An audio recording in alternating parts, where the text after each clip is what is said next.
We'd love to see jobs created, wealth generated that are low impact, environmentally friendly types of jobs. And one of the enabling factors for that is high-speed internet. This is episode 311 of the Community Broadband Bits podcast from the Institute for Local Self-Reliance. I'm Lisa Gonzalez. While Christopher was at the Mountain Connect conference event in Vail, Colorado, he caught up with other attendees and presenters. Some of the people he checked in with were from communities that are engaged in exploring better local connectivity. Drew Davis, Jacob Castillo, and Mark Pfaffinger from Larimer County, Colorado were at the conference and took time to update Christopher on their efforts. They've recently received results from a survey and share some of the surprises that they discovered from people in Larimer County. In addition to improving connectivity in Larimer County for students and families, Drew, Jacob, and Mark were encouraged by the economic development possibilities broadband can bring. The guys also discussed the different strategies the county may take and the role they expect Larimer County to play as the community moves forward. Now here's Christopher with Drew Davis, Jacob Castillo, and Mark Pfaffinger from Larimer County, Colorado. Welcome to another edition of the Community Broadband Bits podcast. This is Chris Mitchell coming to you from Vail, Colorado, once again, home of the Mountain Connect Conference for 2018, sitting across from three folks from Larimer County. Drew Davis, the Broadband Program Manager for the county. Welcome to the show. Thanks, Chris. It's a pleasure to be here.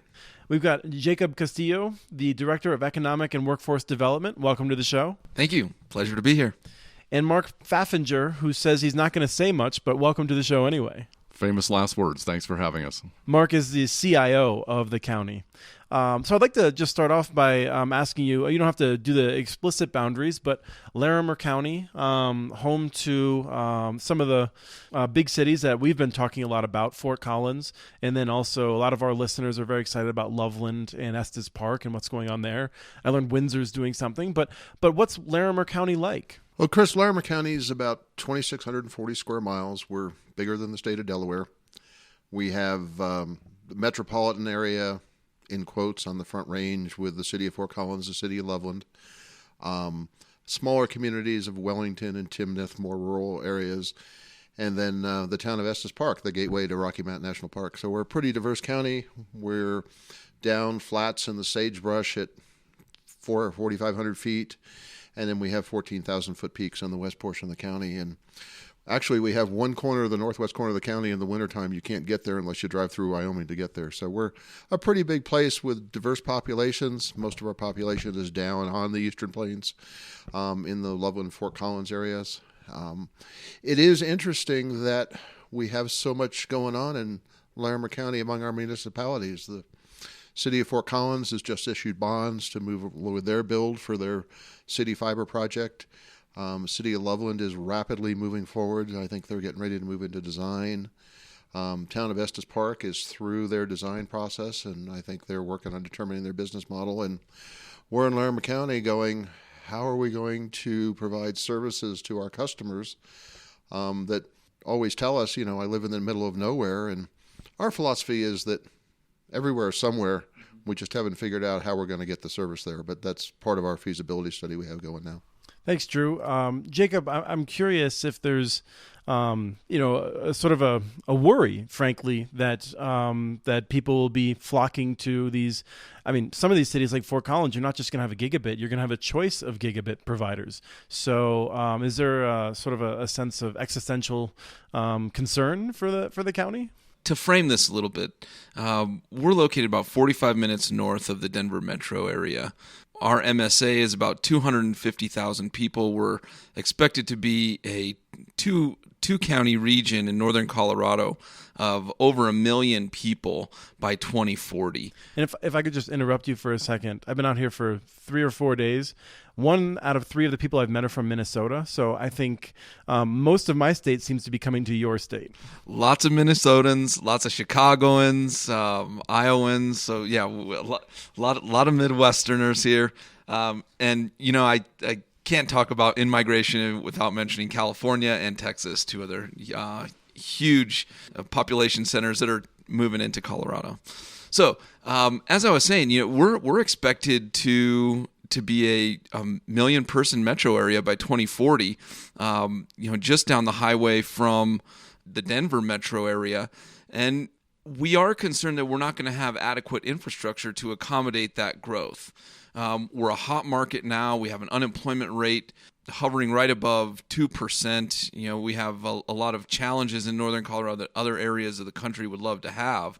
But the fact remains, we have latent horsepower in our engine because we're not harnessing the intellectual capital that we have from citizens around our big and diverse county. So I think that the concern that I have is that we're leaving some people behind. We're leaving some areas behind.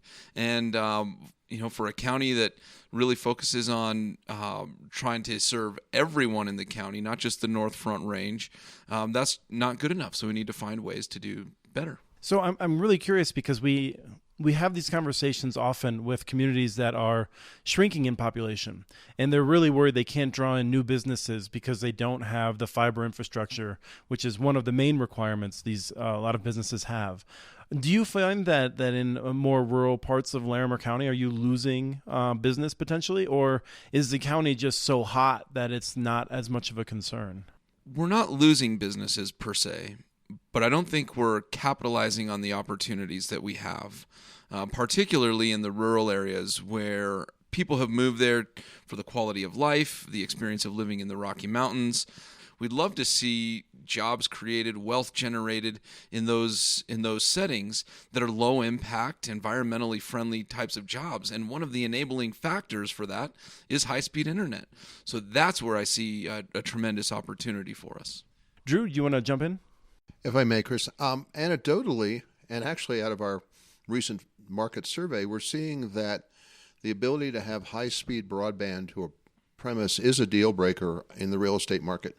We're finding lots of places where realtors are taking somebody, showing them in a house in one of the rural areas where one of these location-independent workers wants to be, and they say, well, is there 25.3 or more connectivity here? And they go, no, I'm sorry, it's a half a meg or 1 megabit.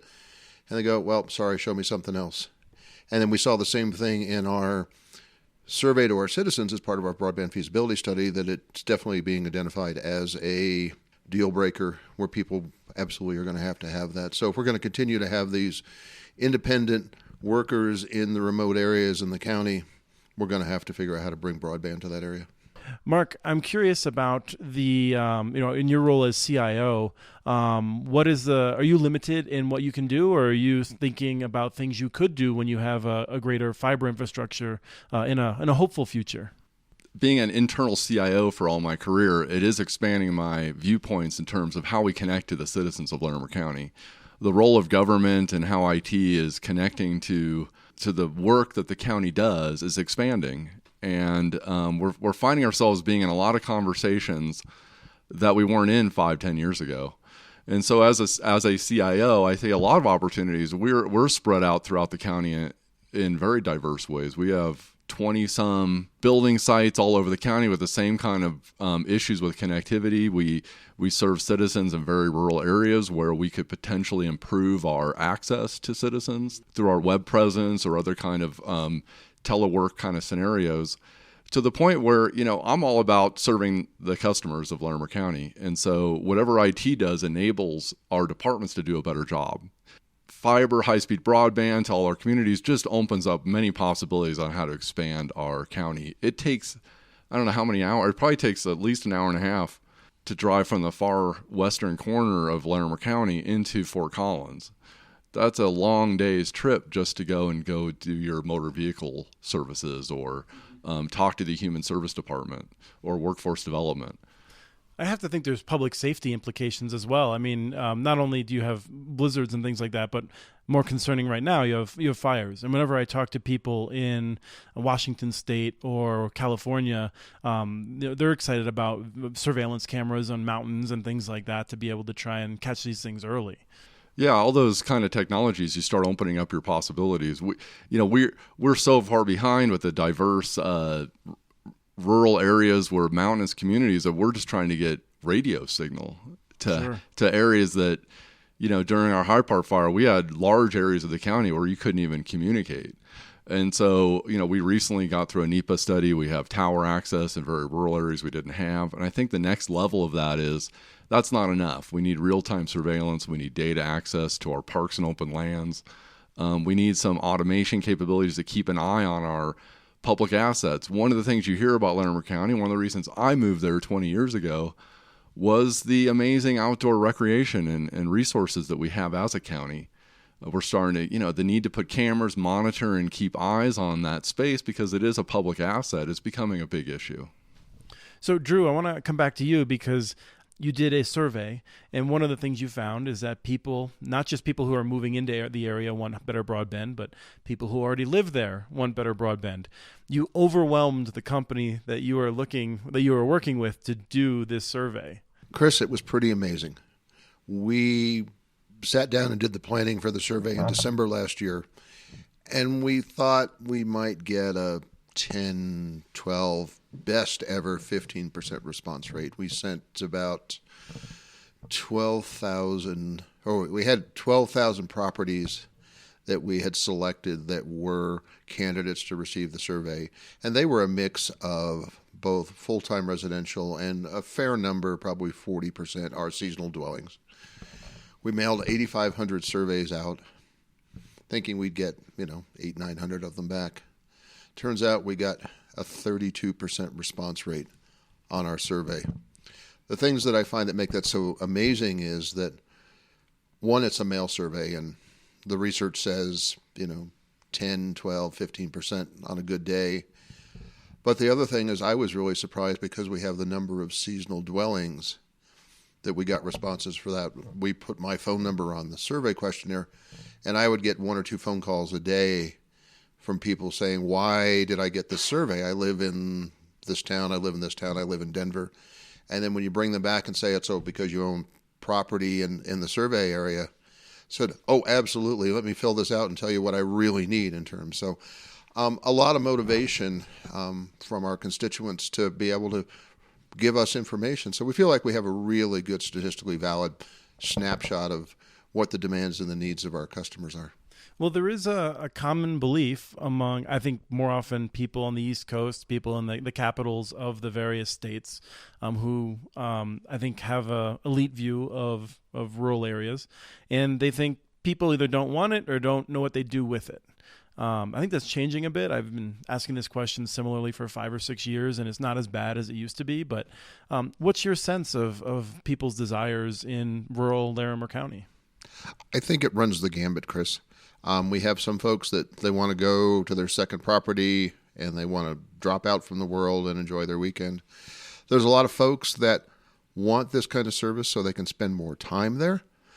And more importantly, we do have a reasonable year-round population in some of these corridors.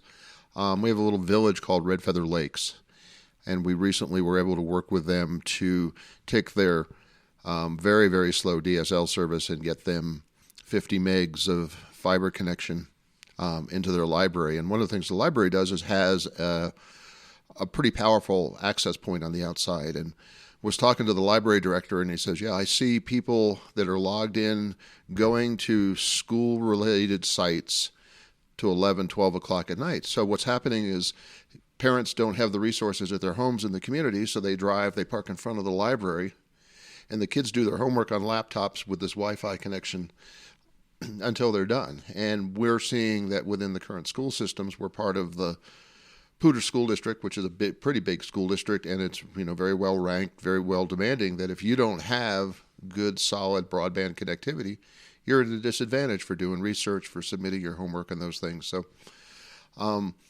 it's interesting to see that there is both sides, but I think there's many more people that want to have this kind of connectivity than don't. Mark, you want to jump in? We don't have a lot of details on this survey question, but there was a question that asked about your interest in starting a home business. And we were surprised. There was a shocking number of respondents that said in the next 5 years they were going to start or had plans or desires to start some sort of home business. And that was a critical aspect of the home business, was having adequate internet service in order to run whatever this was. And there was a couple regions up by Wellington, which is on our north of Fort Collins, kind of towards the Wyoming border, which had a surprising uptick in the number of people that wanted to do new business startups. And so I don't know that Jacob or I have great data about what's driving that or what are the influences of that, but it was a shocking number of survey respondents where you go, whoa, this really is an enabler for people to be able to accomplish some of their aspirations in terms of running home business.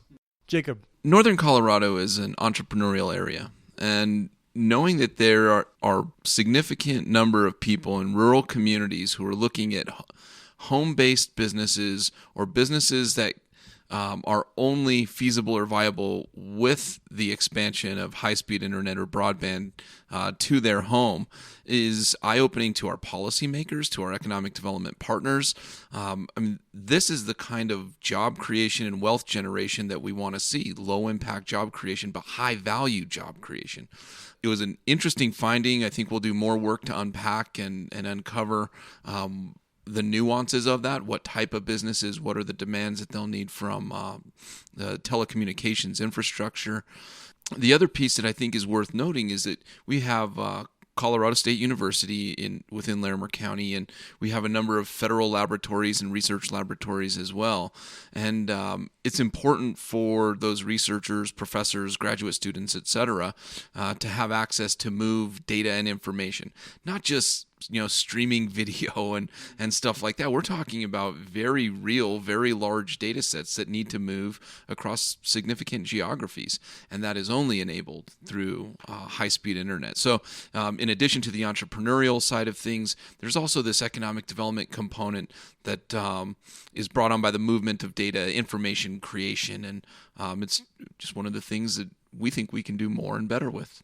Do you see the members of the economic development profession better understanding this? I mean, for a lot of years, it seemed like I would talk to local officials who would recognize the value of better internet access.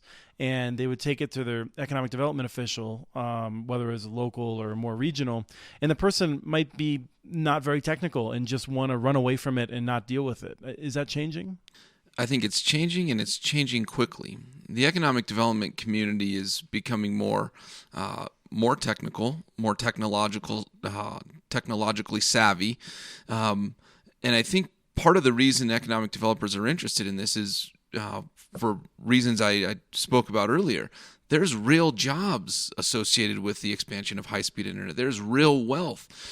This is a strategy that communities, especially rural communities, can deploy to add value to their economy and their community. So economic developers are waking up to it. I think they're grappling a bit with the technological side, but where I can tell you I've seen a tremendous interest is in the human side. And again, going back to how this transforms individuals and families and communities.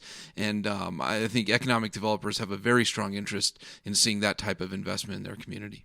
Yeah, we had to take Jacob's track shoots away from him when he became the sponsor on this project because, he was one of those economic development guys that was going to run away. But what I was going to roll back to, Chris, is our survey results. There were a couple of things that were pretty interesting that really surprised me. One of those was that from the 35-year-old to the 70-year-old plus folks, one of the primary uses of that information was to access government information.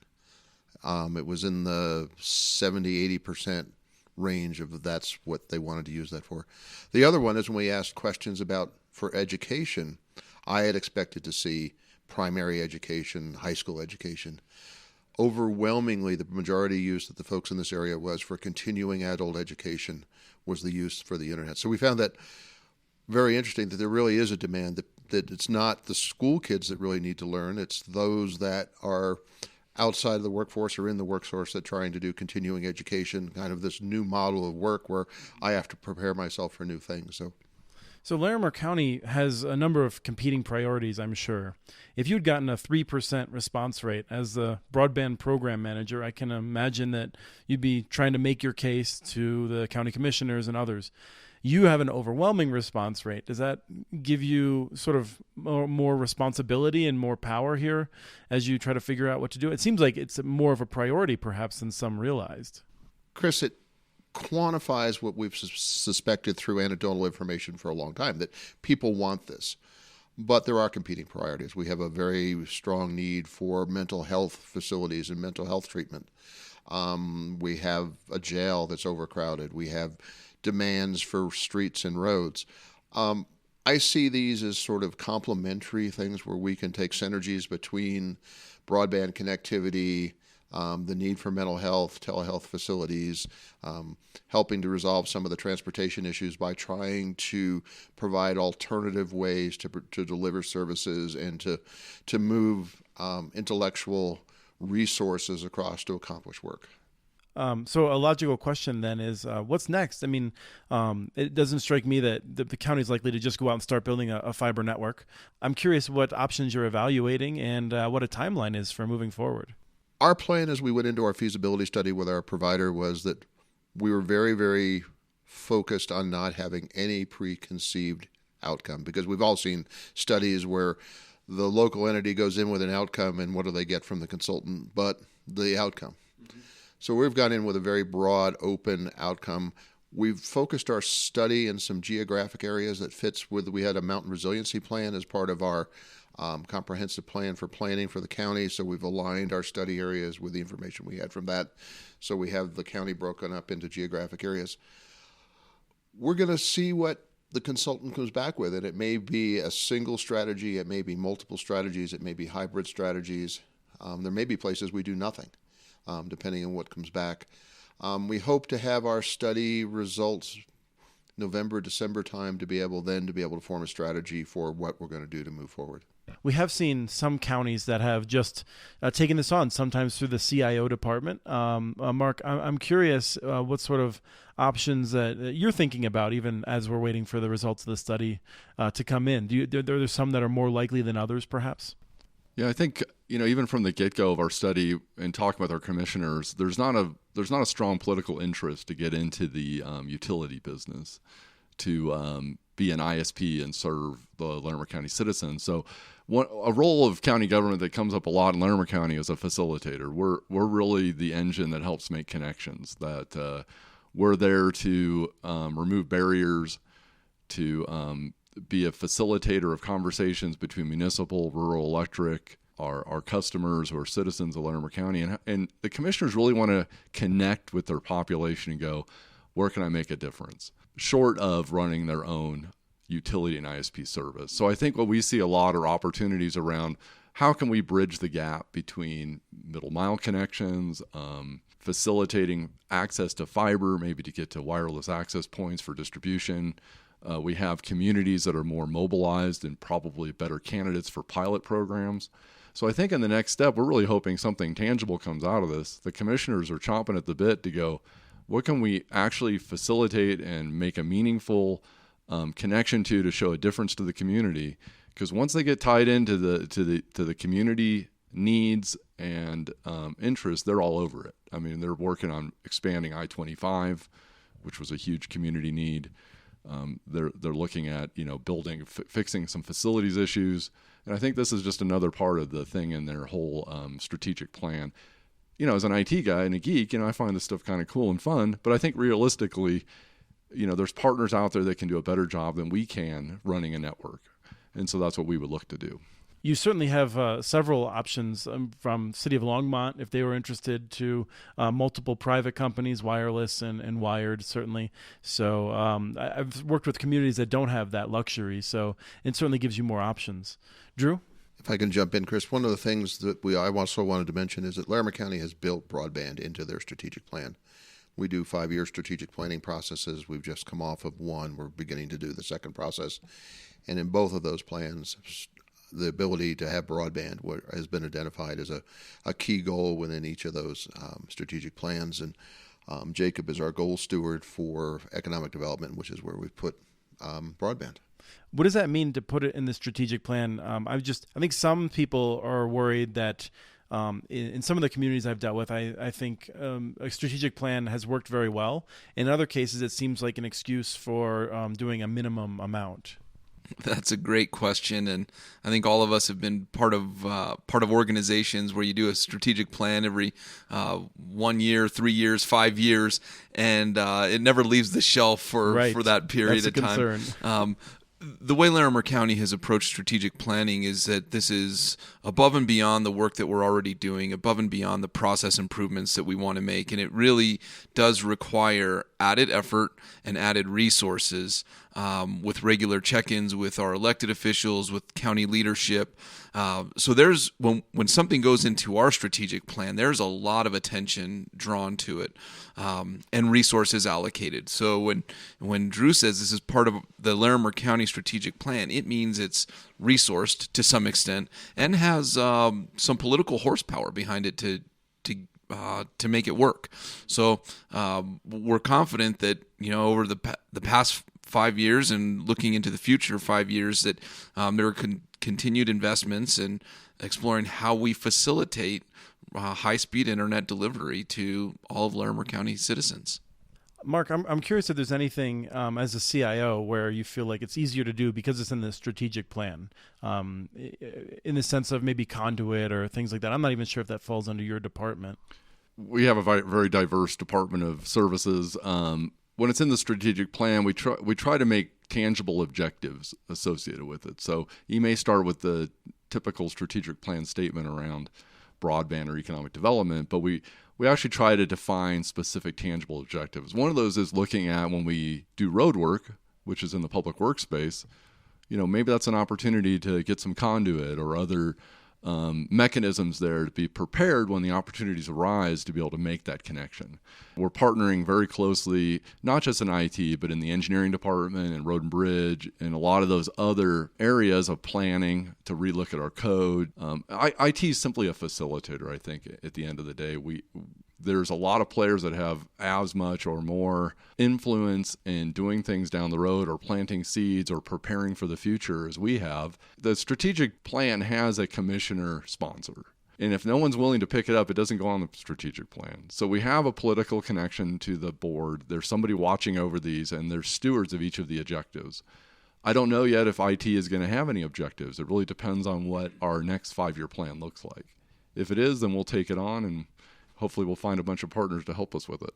So, Jacob, I'm curious if you can tell us a little bit about how this has been interdepartmental. We know that there's a lot of different elements to deploying a broadband strategy wherever you are across the United States. And one of the things that we've had to do in Larimer County is take an interdepartmental approach to this. So we have Public Works, IT, Economic Development, all working on this. And I think that's really showing the community that this is a problem that's multidimensional. It's a challenge that has many facets, and we have to approach it that way. And sometimes it's difficult when the community or elected bodies or business and civic leaders think of it as just a technology, just a technological solution. And really, there's much more that's involved in this. And, we're trying to take a very holistic approach in how we look at broadband deployment. And that's certainly a characteristic we've seen among successful projects, is that willingness to work across silos. Drew, I want to wrap up with a question to you, because I've been impressed with how seriously you've taken the research of this. You're one of the people that sends us things we haven't seen before and keeps us in the loop, which we appreciate, both things locally and sometimes across the country. I'm curious if there's something that you've seen other communities do, like a mistake. You don't have to identify who it was that you've been conscious to avoid making. Chris, I think what I have seen is those communities that are the most successful are they take the time to go slow to go fast. That they come in, they find the champions in their communities, they find their stakeholders, they go in and take a logical, methodical approach to really understand their customers, what their customer needs are, and then they come in and they build an adequate business plan. They make sure that they understand what the possibility of this being successful based on take rates and other political climates are. But it's not something that I go in and I deploy my broadband in 90 days and hope to make money. It's a very slow, methodical, planned process where you, in the end, you understand that you're running a business. And yes, government doesn't move as fast as business, but we need to follow those same things. That we need to build a program that makes sense from a business perspective. And the other thing is you can't be afraid to make a mistake. But you have to be able to recognize that and step back and regroup and come back at it from a different direction where you're not successful. Mark, you wanna add on to that briefly? Just real quick, I would say too, engaging the regional partners. We have very engaged and collaborative partners in all the municipals. We didn't know if it was going to look like that. Longmont is up at our meetings monthly, kind of steering us through and giving advice to all the other municipal governments. We're sharing very openly and candidly across the table with each other. I think regionally, you have to think about this as a regional problem. There's going to be connecting points. There's going to be citizens and services that cross boundaries or overlap. And right now, we're in a really good place regionally, I think, with all the municipals and the county talking candidly at the table and trying to keep each other informed so we don't step on each other's toes along the way. Great. Drew can't let Mark have the last word. No, I can't, Chris. One of the things that comes to mind is that you also can't stay so focused on the big project that you miss the quick wins. I mentioned earlier in the podcast where we talked about the Red Feather Lakes Library. They were dying with slow DSL, and we were able to use the county's connections to be able to get them a fiber connection 65 miles northwest of Fort Collins. Larimer County has installed a couple of intelligent transportation weather stations that we've partnered with the school district who had a fiber connection. We've done other things to do that. We're looking at other places where we can get that quick win to show that there is viability in this and that we can improve the services, even if it's just a little bit, but we're showing that there is a benefit to having high-speed connectivity and making it available to our constituents. Great. Well, thank you all for sharing your experiences, and certainly hope to see great progress, not just from the cities, but everywhere, because everywhere is somewhere. That was Christopher with Drew Davis, Jacob Castillo, and Mark Faffinger from Larimer County, Colorado. They recorded the interview at the Mountain Connect conference in Vail. We have transcripts for this and other podcasts available at muninetworks.org/broadbandbits. Email us at podcast@muninetworks.org with your ideas for the show. Follow Chris on Twitter. His handle is @CommunityNets. Follow muninetworks.org stories on Twitter. The handle is @muninetworks. Subscribe to this podcast and our other ILSR podcasts, Building Local Power and the Local Energy Rules podcast. You can access them on Apple Podcasts, Stitcher, or wherever else you get your podcasts. Never miss out on our original research. Subscribe to our monthly newsletter at ilsr.org. Thank you to Arnie Huseby for the song Warm Duck Shuffle, licensed through Creative Commons. And thanks for listening to episode 311 of the Community Broadband Bits podcast.